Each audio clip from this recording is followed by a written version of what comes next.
Como ser um autor de estilo? Talvez escolher um bom óculos, uma boa gravata, beber um bom destilado envelhecido em barris de carvalho. Mas eu acho que, acima de tudo, você tem que ser você mesmo e, principalmente, não citar Machado de Assis.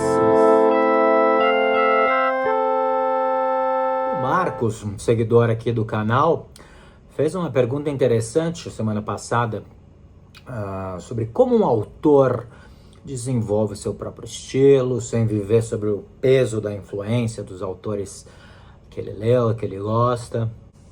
E eu acho que o primeiro passo é ter um repertório próprio, ou seja, não seguir uma manada, não ler o que todo mundo lê, não acreditar nisso de leituras obrigatórias. E esse é um trabalho de curadoria pessoal, de garimpo, de não ser levado só pelas referências óbvias, mas pesquisar onde estão os temas que te interessam, quem são os autores que trabalharam isso, e não precisa ficar só na literatura.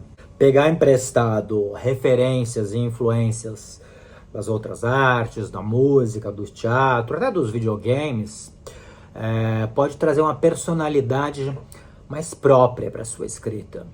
Combinar isso com a literatura clássica, ou seja, ter um repertório bom, incluindo os clássicos e consagrados, mas não se limitar a isso, não ter um repertório só formado por cânones. Eu acho que é sempre um equilíbrio delicado entre apresentar personalidade própria, né, na escrita, mas também gerar uma identificação com o outro.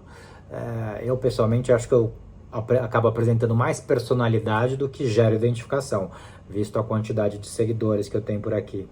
Outra coisa do estilo é que ele é tão fruto das suas capacidades, do teu talento, quanto das suas deficiências. Você escreve o que você consegue escrever. Eu me lembro do primeiro livro que eu escrevi, aos 22 anos, foi o segundo livro que eu publiquei, A Morte Sem Nome, que ele foi muito elogiado pela estrutura fragmentária, não linear, mas eu escrevi dessa forma porque eu não sabia ainda escrever um romance linear. Era o primeiro romance que eu estava escrevendo, já tinha escrito contos, claro, e estava experimentando no romance, então eu não conseguia fazer uma história com começo, meio e fim. As ideias iam surgindo e eu colocando no papel. E aquilo deu uma estrutura que as pessoas viram como original, mas que foi um estilo que surgiu da minha incapacidade na época. Eu vejo muito essa preocupação do peso da influência em autores que estão começando, e não necessariamente só autores jovens, mas autores que já estão há muito tempo lendo, sei lá, Machado, Guimarães Rosa, Gabriel Garcia Marques, que quando vão escrever a própria obra, fica um pastiche de tudo que eles já leram, e tudo que eles já leram é o que todo mundo diz que é para ler, né? Todo mundo lê ou acredita que tem que ser lido. Me lembrei agora também de quando eu fui escrever um livro sobre o genocídio armênio, meu romance Fé no Inferno. Eu fui ler muitos relatos de sobreviventes de genocídio, né? Relatos em primeira pessoa, de pessoas que sobreviveram ao genocídio armênio. E o que eu acabei fazendo nesse livro foi basicamente um pastiche de tudo aquilo que eu tinha lido sobre o genocídio armênio, sobre os sobreviventes. Só que como o genocídio armênio é muito pouco retratado, ainda mais no Brasil, né, as pessoas conhecem pouco essas memórias, o pastiche não é assimilado como tal. E eu acho que depois de muito tempo de carreira, o maior desafio é não se tornar um pastiche de si mesmo, porque você não vai ter lido nenhum autor tanto quanto você leu você mesmo, né, nas revisões, das provas dos teus livros, as incontáveis versões. Então é fácil você querer reutilizar frases, você autocompletar frases da maneira que você já escreveu. E mesmo os temas, né? Tem autores que têm os seus temas de vida, suas obsessões, suas preocupações, que eles carregam desde sempre. Então é muito comum o autor se tornar repetitivo, né? Você lê o primeiro livro do autor, você adora, você vai lendo outro, você vai vendo que é sempre... O autor está sempre reescrevendo o mesmo livro. Existem algumas formas de tentar driblar isso, né? De fugir da influência de si mesmo. Eu acho que é tentar escrever para outros públicos, né? Você tem romances adultos, tenta escrever para criança, para adolescente. Se você só tem romances, escreve um livro de contos, ou tentar experimentar um outro gênero, faz um livro de terror. É mais ou menos o que eu tento fazer para fugir das minhas obsessões ou exercitar essas mesmas obsessões em novos formatos, pelo menos.